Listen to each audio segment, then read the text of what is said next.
देखिए, कल सत्ताधारी गठबंधन ने अपना मैनिफेस्टो लॉन्च किया और कहते हैं ना कि कोई मैनिफेस्टो जो होता है वो सरकार किस तरीके से चलेगी 5 वर्ष तक, उसका रोड मैप तय करता है। तो आप एक बार रियलिटी चेक करके देख लें माफ कीजिएगा कि इनका जो 2019 का मैनिफेस्टो था निश्चय पत्र और 2024 का जो मैनिफेस्टो है माफ कीजिएगा उसमें कितनी समानता है। यानी जो निश्चय पत्र था इनका इन्होंने इम्प्लीमेंट ही नहीं किया। इन्होंने कहा 1 वोट 7 गारंटी, हम कह रहे हैं 1 वोट 7 झूठ।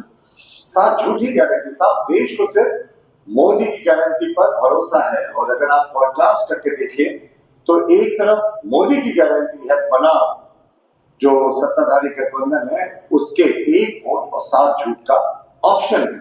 जनता को सिर्फ और सिर्फ मोदी जी के वादों पर यकीन है, क्योंकि हमने ही कहा था 370 हटाएंगे कश्मीर से, हमने हटाया। 35 से हटाएंगे कश्मीर से, हमने हटाया।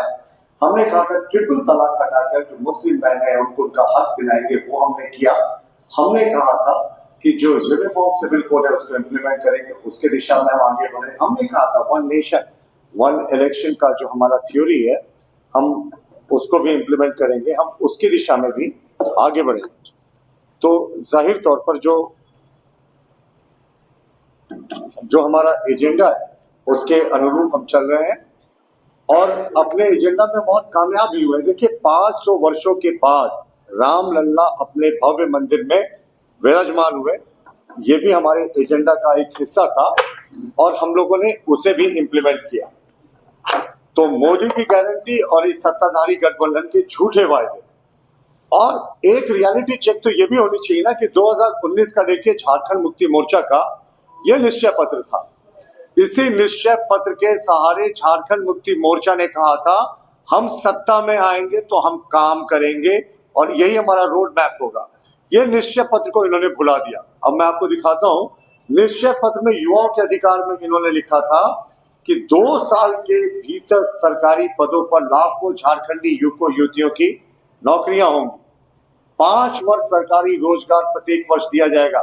25 लाख रोजगार इनको देना था, जबकि इन्होंने विधानसभा में अनंत ओझा जी के लिखित प्रश्न का जवाब देते हुए बताया कि 5 वर्षों में हम लोगों ने सिर्फ 11,344 नौकरियां दी हैं।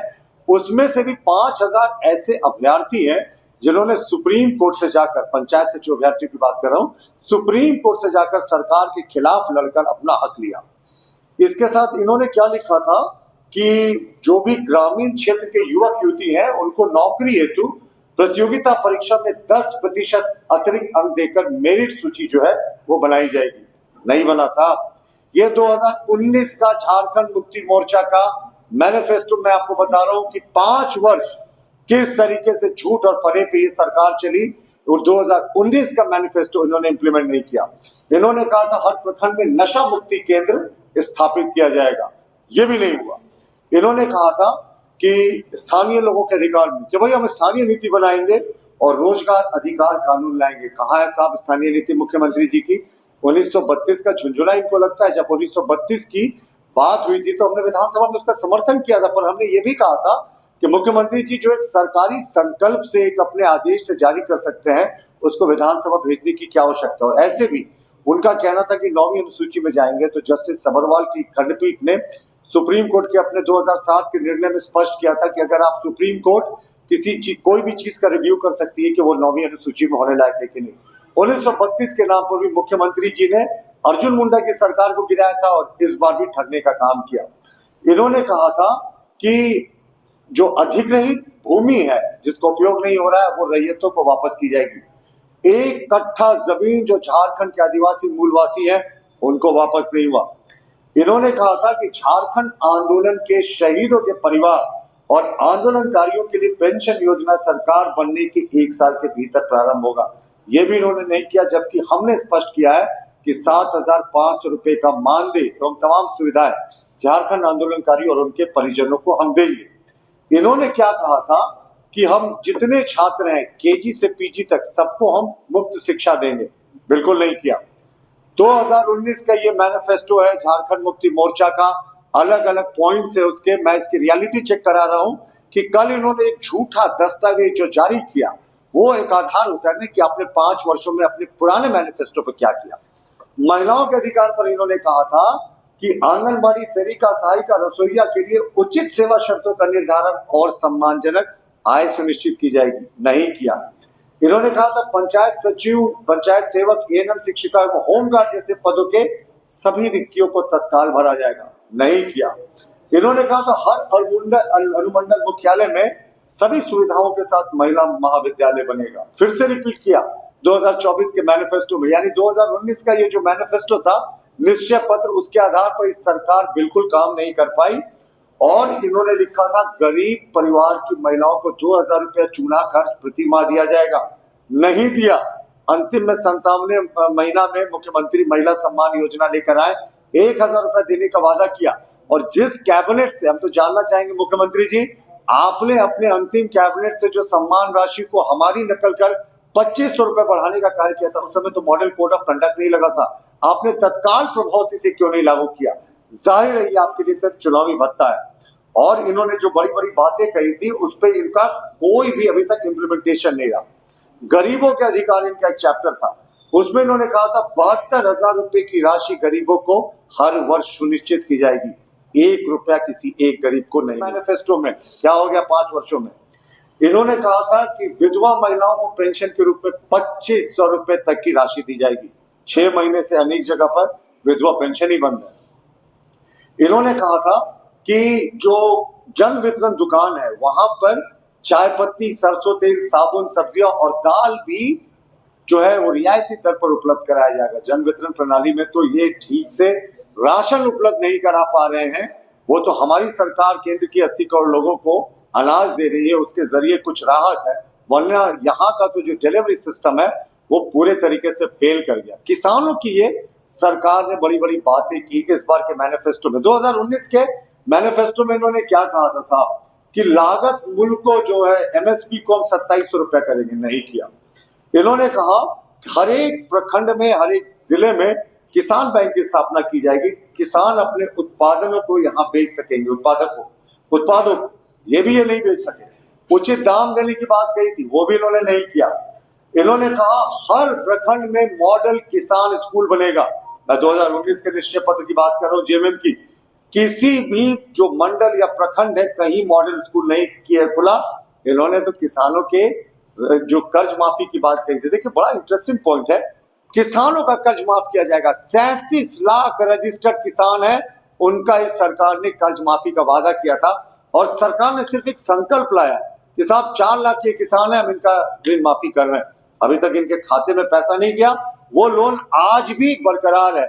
इसी तरीके से इन्होंने कहा था कि अब 100 दिन की जगह 150 दिन का मनरेगा के तहत काम दिया जाएगा।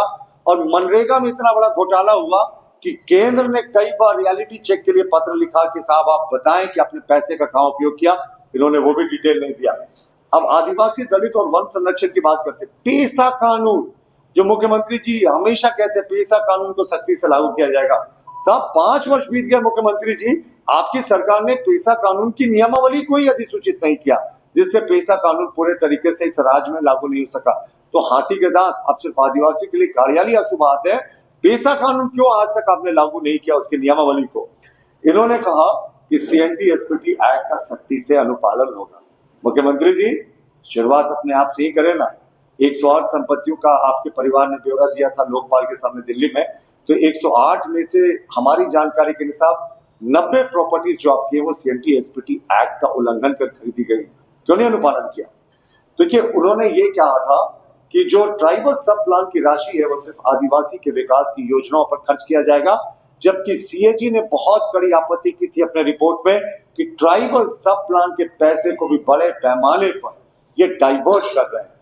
तो इन्होंने कहा वार्ड सदस्य, मुखिया, पंचायत समिति सदस्य, जिला परिषद सदस्यों को अपने अपने क्षेत्र में विकास के लिए अलग राशि देने की व्यवस्था की जाएगी। साहब इन्होंने तो पंचायत चुनाव करा दिया बिना पिछड़ों को आरक्षण दिए, और नगर निकाय चुनाव अभी तक ठप इसलिए है क्योंकि ये पिछड़ों को आरक्षण देने वाला ट्रिपल टेस्ट नहीं शुरू करा पाए। तो इस सरकार ने डेमोक्रेसी का जो थर्ड लेयर होता है, जो पंचायत की बात करे, नगर निकायों की बात करे, उसको पूरे तरीके से पंगु बनाकर अधिकारियों का वर्चस्व कर दिया। जल जंगल जमीन की बात करें, इन्होंने कहा सभी जिला मुख्यालय वाले शहरों के निकट जलाशयों का निर्माण करें। मुख्यमंत्री जी, खुली चुनौती है भाजपा की आपको, एक भी जलाशय का नाम बता दे किसी शहर के नजदीक तो पिछले 5 सालों में आपने बनाया हो। इन्होंने कहा था गंगा नदी से पाइप बिछाकर संथाल परगना के ग्रामीण घरों में नल से जल की आपूर्ति की जाएगी और हर घर में नल से जल योजना में झारखंड बॉटम से सेकंड नंबर पे, यानी पूरे तरीके से फिसड्डी है। बड़े पैमाने पर इस पर भ्रष्टाचार हुआ है। जो पेयजल आपूर्ति मंत्री है उनके करीबियों के यहाँ, उनके रिश्तेदारों के यहाँ, उनके सहायकों के यहाँ छापा पड़ा है और बहुत सारे आपत्तिजनक दस्तावेज जो है ईडी को मिला है। तो इन्होंने जो कहा वो बिल्कुल ही नहीं कहा। इन्होंने क्या कहा था कि वर्षों से खास महल एवं जमाबंदी की जमीनों पर रह रहे परिवारों को मान सम्मान के साथ जीने का अधिकार मिलेगा। आज भी खास महल और जमाबंदी की जमीनों पर इन लोगों को, आदिवासियों को, मूलवासियों को अधिकार नहीं मिला है। तो ये साफ दिखा रहा है। विस्थापन के लिए इन्होंने कहा था बड़ी बड़ी बातें। शिक्षा एवं स्वास्थ्य, सभी बंद प्रारंभिक स्कूलों को खोला जाएगा। ये हम पे आरोप लगाते हैं कि हमने 5000 स्कूलों को बंद कर दिया, जबकि हमने नीति आयोग की रिपोर्ट के अनुसार उसका मर्जर किया था। और हमारे भी बंद पड़े स्कूलों को जो खोलने की इन्होंने बात कही थी ना, 5 वर्ष बीत गए। मुख्यमंत्री जी इनोवा से, मर्सिडीज से, रेंज रोवर से वो तमाम अपनी गाड़ियां बदलते गए। मंत्रियों के लिए स्विमिंग पूल युक्त बंगला बन गया, लेकिन ये बच्चों के भविष्य के लिए इन्होंने कुछ नहीं किया। आज भी इस प्रदेश में 96% मिडिल स्कूलों में प्रिंसिपल्स नहीं है। 68% कुल जो इस राज्य में शिक्षकों के पद हैं वो प्राइमरी, मिडिल या हाई स्कूल टीचर्स की बात करें वो आज भी खाली है। 65,000 पारा टीचर्स पर इस सरकार ने डंडे बरसाए। हमने उनका आंसू पोंछने का काम किया, हमने नियमितीकरण का बात किया। हमने कहा 65,000 पारा शिक्षकों को नियमित करेंगे और जो सहायक पुलिसकर्मी है उनको नियमित करेंगे, तमाम अनुबंध कर्मियों को हम नियमित करेंगे। इन्होंने कहा था गुरुजी क्रेडिट कार्ड योजना के तहत 12वीं पास करने के बाद जितने लोग रहते हैं हम सबको अगर लोन चाहते हैं तो हम देंगे, बहुत कम इंटरेस्ट पर लोन। इन्होंने गुरुजी क्रेडिट कार्ड योजना 6 महीने पहले लॉन्च कर दी। रियलिटी चेक है कि 30,000 लोगों ने आवेदन दिया है, सिर्फ 40 लोगों के आवेदन आज तक स्वीकृत हुए। इस राज्य सरकार ने इतना टेक्निकल बना दिया इस पूरी योजना को, हवाई योजना बना दिया। 25 रुपए पेट्रोल में सब्सिडी की घोषणा इस सरकार के घोषणा पत्र में था गरीबों के लिए। हर एक लीटर में 25 रुपए सब्सिडी मिलेगी, जनता खुश हो गई, राष्ट्रीय चर्चा हुई। लेकिन ढाक के 3 पात कुछ नहीं दिया मुख्यमंत्री जी ने, ये योजना बंद हो गई। अब तो वित्त मंत्री जी ने कहा कि इस बार हमारी जो बजट है और जो सप्लीमेंट्री बजट है उसमें इसका कोई प्रावधान भी नहीं है। इन्होंने कहा था कि बिजली, जो निःशुल्क बिजली हम 100 यूनिट तक बिजली आपूर्ति हम मुफ्त कराएंगे। अब तो इन्होंने 200 300 का भी वादा किया है। देखिए क्या होता है ना कि आप क्या एक संकल्प जारी करना कि हम माफ कर रहे हैं, और दूसरा जिनके अकाउंट में पैसा जाना चाहिए बिजली बिल का, जेवीएनएल का, वो अभी तक नहीं गया। और ये 6-6 महीने का बिजली बिल एक बार भेजते हैं, तो 6-6 महीने का भेजेंगे तो जो आपका फ्री यूनिट का है वो पर्पस ही डिफीट हो जाता है। तो इस सरकार का निश्चय पत्र जो 2019 का था उसकी यही रियलिटी